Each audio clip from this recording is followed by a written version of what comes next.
The coffee in the break room on the 14th floor always tasted like burnt copper and ambition, a fitting flavor for a defense contracting firm in DC that prided itself on synergy while casually managing data streams that could topple unstable regimes. I stood by the window watching the morning traffic choke the arteries of the capital, my reflection hosting against the glass. To the casual observer, to the HR department, and certainly to my new boss. I was Elena Rudinko, a 42-year-old compliance risk officer with a penchant for gray cardigans, silence, and tedious spreadsheet audits. I was the woman you forgot the moment you left the elevator. I was the office furniture of the cybersecurity division. That was the point. You don't hide a needle in a haystack. You hide it in a pile of other needles. I took a sip of the terrible coffee and checked my watch. 8:00 a.m. in precisely 3 minutes. Morning briefing would start. By the way, if you're reading this and enjoy stories about corporate idiots accidentally triggering international incidents, go ahead and hit subscribe and give this a like. It keeps the team motivated to share more nightmare fuel. Anyway, back to the impending disaster. The briefing was standard procedure, but the atmosphere had shifted in the last week. The air in the office felt thinner, sharper. That's because of Chase. Even saying his name in my head made my nerves grind. He was our new director of operations, a 30-something external hire from Silicon Valley, who wore sneakers with suits and used words like disrupt and paradigm shift as if they were punctuation. He didn't understand that in our line of work handling back-end data for federal intelligence agencies, disruption usually meant people died. He looked at me and saw a relic, a barrier, a middle-aged woman who slowed down high-agile workflow with pesky things like federal security protocols and need-to-know compartmentation. I walked into the conference room. It was one of those glass-walled fish bowls designed to make everyone feel exposed. Chase was already there, leaning back in the leather chair at the head of the table, spinning a pen. He had that gleam in his eye, look of a man who has never been told no, and certainly never had to clean up the mess when a yes went wrong. "Alina," he said, not looking up from his tablet, "glad you could join us. I was just telling the team about the new vision for Q3. Good morning, Chase," I said, my voice level devoid of inflection. I took my usual seat in the corner away from the main cluster of eager junior analysts who were practically vibrating with the desire to impress him. "You need to trim the fat," Chase announced, finally looking up. His gaze swept the room, landing on me for a fraction of a second too long. Old processes, legacy systems, the client, the agency wants speed. They want real-time analytics. We're bottlenecking their data with all these compliance checks. My stomach tightened. The compliance checks are mandated by the mesmerizingly boring but legally binding contract we signed with the Department of Defense, I said softly. Latency is a feature, not a bug. It allows for encryption scrubbing. Chase waved a hand dismissively. That's the old way of thinking. That's fear to king. We're going to streamline. I'm authorizing a bypass on the secondary firewall for the outbound logs. We go live with the new protocol on Friday. The room went quiet. The junior analysts looked at each other. They knew know that was risky, but they were too young to know why. "You can't do that," I said. I didn't raise my voice, but the temperature in the room seemed to drop 10. The secondary firewall isn't just for data integrity. It's a masking agent for source protection. "Andy, I'm the director of operations," Chase snapped, his veneer of cool guy boss cracking instantly. "And I'm telling you, Alina, that you're too focused on the cans and not enough on the house. If you can't get on board with a new direction, maybe you're not a cultural fit for where this firm is going." There it was, the threat. I didn't respond. I simply nodded, opened my laptop, and pretended to take notes. But my mind was racing. Chase wasn't just incompetent. He was a wrecking ball. He didn't know that the data he wanted to streamline included the encrypted comms of a specific asset deep inside the Russian Ministry of Defense, an asset I had been handling for 11 years. An asset known only as tungsten. My laptop gave a soft, almost imperceptible ping. Wasn't an email notification. It was a custom alert from a background daemon I had running on a partition drive, a Drivacase's I-team didn't know existed. I glanced at the screen. A single word flashed in the lower right corner disguised as a system update notification: Tungsten. My heart stopped. That wasn't a scheduled contact. Tungsten only reached out unscheduled if the walls were closing in. If he was in danger. Chase was still talking. Something about vertical integration and trimming dead weight, but his voice sounded like it was coming from underwater. I stared at that notification. If Tungsten was active, I needed to be at a secure terminal immediately. I needed to authenticate, packet and route the extraction protocols. But I was stuck in a glass box with a man who thought cybersecurity was an obstacle course for his ego. Alina, Chase's voice cut through the noise. Are we boring you? I looked up. No, Chase, I'm just processing the implications. Good. He smirked because the train is leaving the station. You're either on it or you're on the tracks. No idea. He thought he was threatening my job. He didn't realize he was threatening the life of the only man in Moscow who could tell us if nuclear warheads were being moved to the border. I closed my laptop. I understand the directive. I lied. I'll start reviewing the firewall protocols. That's the spirit, Chase said, clapping his hands together. See, even the old guard can learn new tricks. I walked out of that meeting with a calm, steady gait. Viewed inside, I was screaming. The game had changed. Chase wasn't just an annoyance anymore. He was a liability. And in my world, liabilities got liquidated. But first, I had to see what Tungsten had sent, and I had to do it without the disruptor-in-chief looking over my shoulder. The reorganization memo hit the company inbox at 2 p.m. and it was worse than I had anticipated. It wasn't just a restructuring of teams. It was a demolition of the compartmentality and protocols that kept our operation legal and safe. Chase called it Project Glasshouse. He wanted total transparency between the civilian data analysts and the government liaison officers. In layman's terms, he wanted the people who fixed the printers to have the same clearance visuals as the people routing NESA packets. I sat in my office, a small windowless cube that I had specifically requested because it was harder to bug and read the document 3 times. My hands weren't shaking, but I could feel a cold sweat prickling at the base of my spine. Merging DESA clearances was a federal crime. It was also a death sentence for any cover operative whose identity was masked in logs. I checked the secure channel again. The tungsten alert from the morning had been a handshake, a prepare for transmission signal, but the transmission hadn't come. The digital dead drop was empty. That meant one of two things. Either Tungsten had been interrupted or he was on the run. I needed to stall Chase. I needed 24 hours to secure the line and get a clean extraction order from Langley. If Chase collapsed the firewalls on Friday, Tungsten's unique digital fingerprint, which we masked as corrupted data packets, would be visible to any owner running a basic diagnostic, including the Russian cyber warfare units monitoring our outbound traffic. I walked to Chase's office. His door was open, aggressively open, symbolizing his open door policy that was actually a trap for anyone stupid enough to walk in and disagree with him. He was standing at a whiteboard, drawing circles and arrows that meant absolutely nothing. Chase, I said, stepping into the doorway. We need to talk about Project Glasshouse. He turned marker in hand, beaming. Alina, incredible, right? I'm flattening the hierarchy. No more screts. We're going to be one big efficient organism. Chase, we can't merge the clearance levels, I said, keeping my voice low. It violates Title 50 of the U.S. Code. It violates our contract with the client, and frankly, it's dangerous. Hyde, capping the marker with an exaggerated click. There you go again. Dangerous. Violates code. Alina, I spoke to legal. They said, as long as we have internal NDAs, we're covered. You're clinging to red tape like it's a life raft. Legal reviews contracts, not operational security. I countered.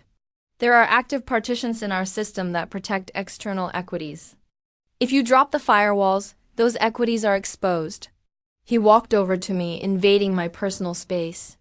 He smelled of expensive cologne and arrogance. Let me be clear, he said, his voice dropping to a patronizing whisper.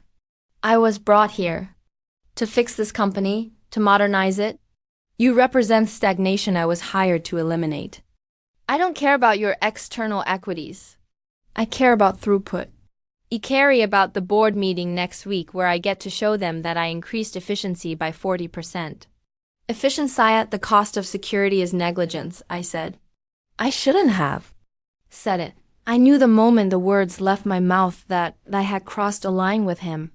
But the silence from Tungsten was screaming in my ears. Chase's face hardened.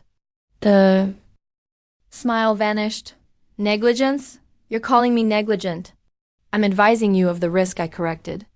If you proceed, I will have to log a formal dissent in the compliance record. He laughed, a sharp barking sound.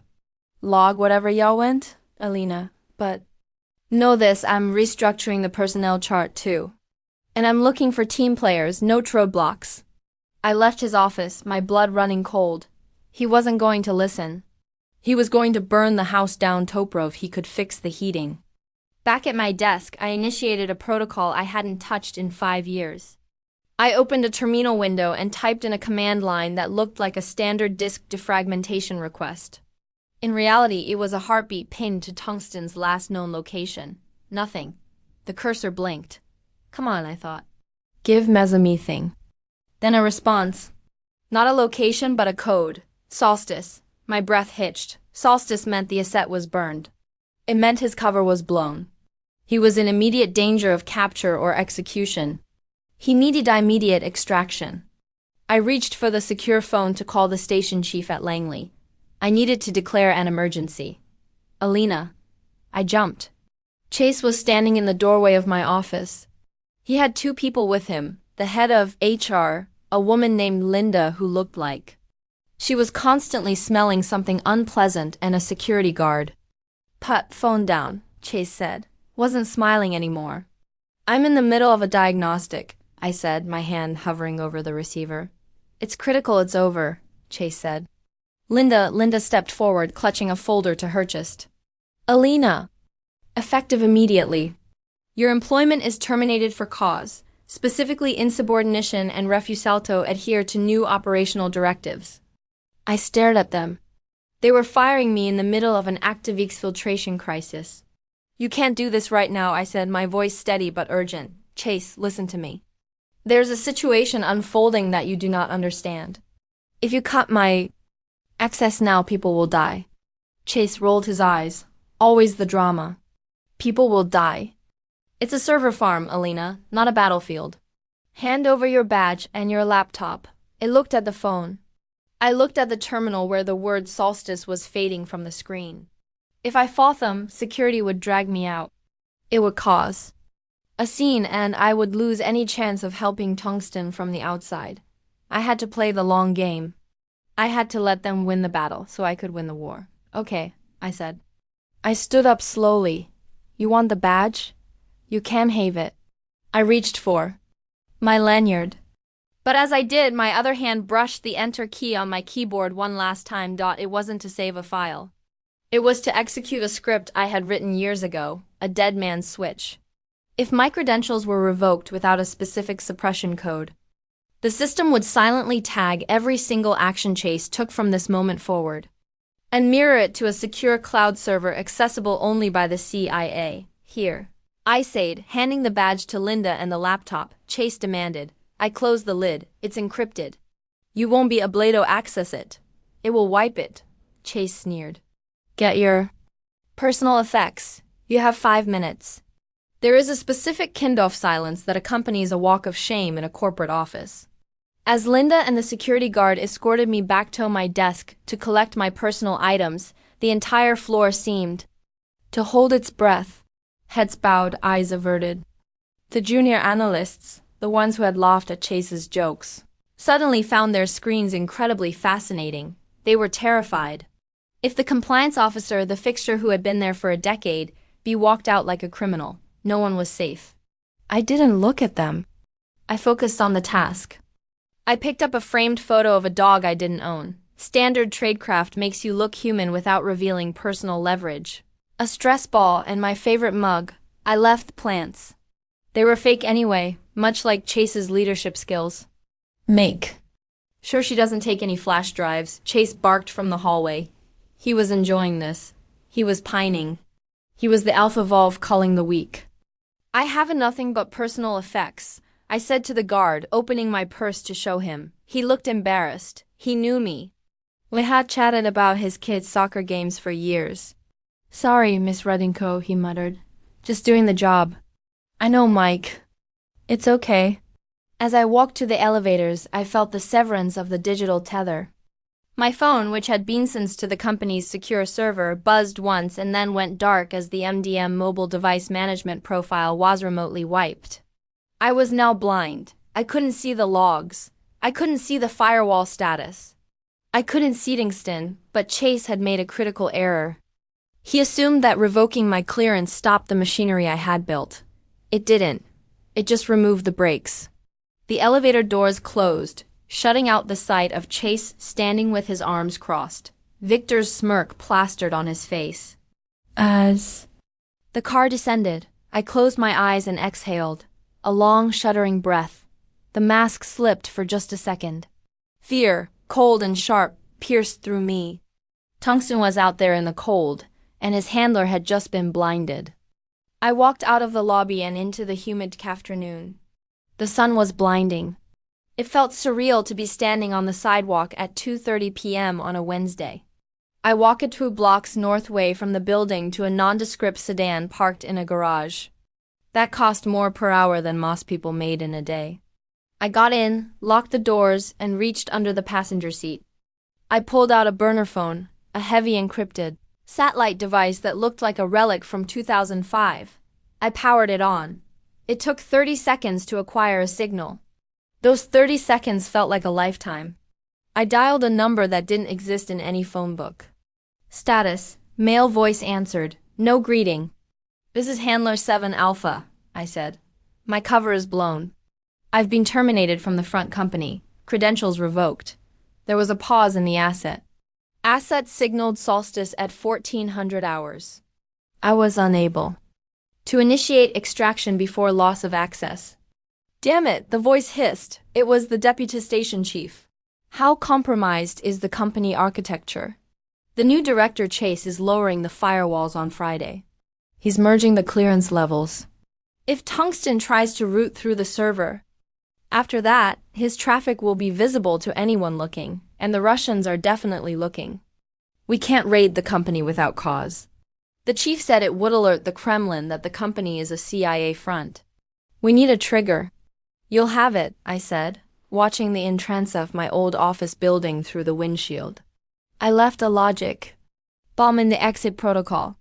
When Chase runs his optimization script on Friday, it's going to flag every irregular packet as a security breach and auto-report it TUV dud. It will look like a massive data leak caused by incompetence. That's risky. Alina, it's necessary. I said Chase is going to hang himself. I just provided the rope, but we need to get Tungsten out now. I need you to activate TEF secondary relay. We can't do that without the encryption keys you held at the firm. I know, I said. That's why I need you to pick me up. I didn't write the keys down. I memorized them. Stay put. Asset recovery team is inbound. Edda 10 minutes. I hung up and leaned back in the seat. I watched the building.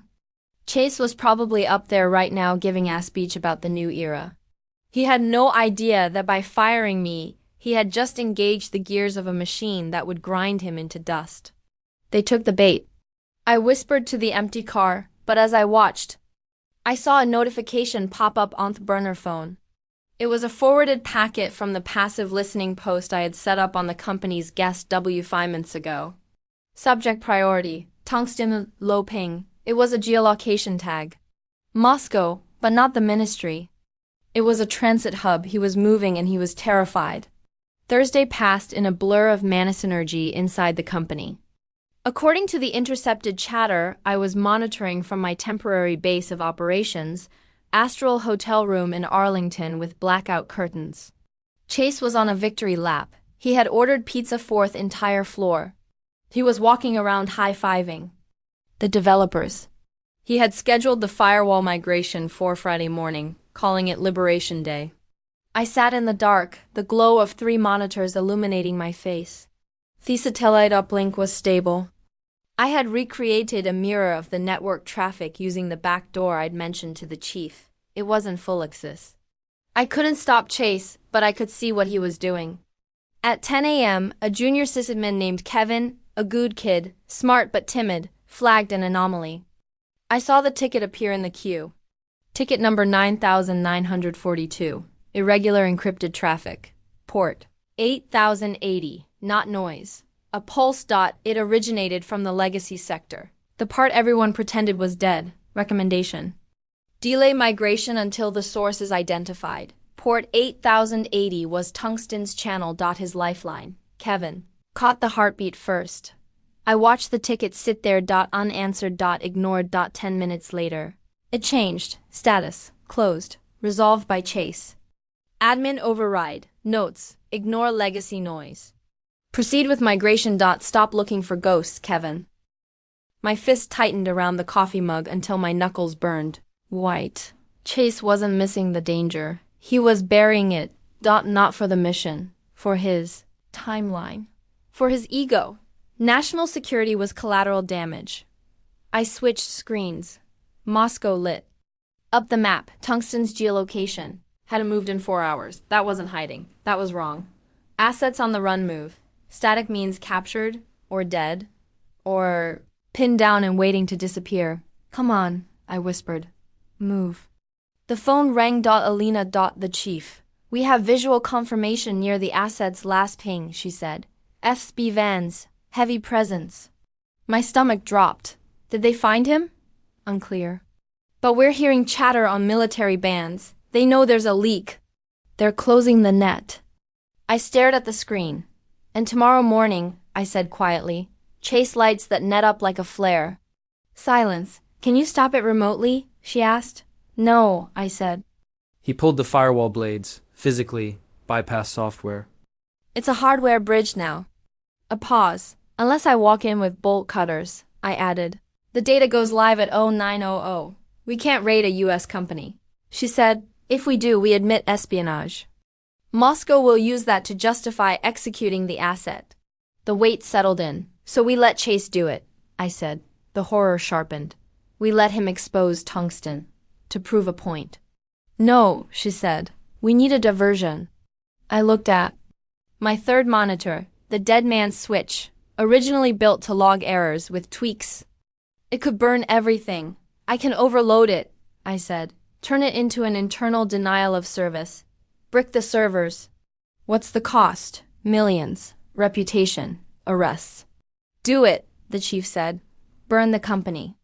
Save the asset. I need proximity, I said. Wi-Fi range. You're compromised. If they're watching you, I said, standing, grabbing my coat, they won't see me. I'm the woman they fired. I'm nobody.